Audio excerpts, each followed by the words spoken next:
చిన్నపాటి వర్షం కురిసినా డ్రైనేజీలు నిండిపోవడంతో తీవ్ర ఇబ్బందులు ఎదుర్కొంటున్నామని దుబ్బాక మున్సిపాలిటీ ధర్మాజిపేట 7వ వార్డు ప్రజలు ఆవేదన వ్యక్తం చేశారు. వార్డు పరిధిలోని డ్రైనేజీలు కాలువల్లో చెత్తాచెదారం పేరుకుపోవడంతో మురుగునీరు ఒకే చోట నిల్వ ఉంటుందని తెలిపారు.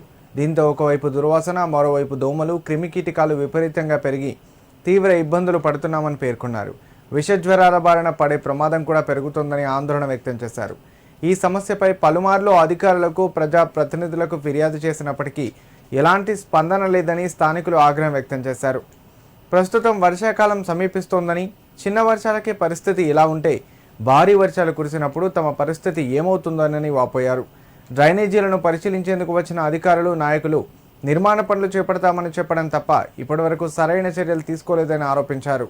వెంటనే సంబంధిత అధికారులు స్పందించి డ్రైనేజీ నిర్మాణ పనులను వేగవంతంగా పూర్తి చేసి తమకు ఉపశమనం కల్పించాలని కోరారు. వాసన వస్తుంది, దోమల బాధ ఉన్నది, మొత్తం బాధ ఉన్నది, మురుకు వాసన బాగా వస్తుంది, ఇబ్బంది అవుతుంది. అధికారులు ఇంతకుముందు చూసారు, పోయారు, కానీ పట్టించుకుంటారు వాళ్ళు. కౌన్సిల్ ఇంతకుముందు కౌన్సిల్, కొత్త కౌన్సిల్ వచ్చింది, పట్టించుకుంటారు, కొద్దిగా చూస్తామని అంటున్నారు. చెరువు నీళ్ళకు వస్తుంది కాలువ, చెరువు నీళ్ళకు వలన మాకు మురికి నీళ్ళు బాగా వస్తుంది, ఇబ్బంది అవుతుంది. కొన్ని త్వరగా కట్టాలని అంటున్నాను.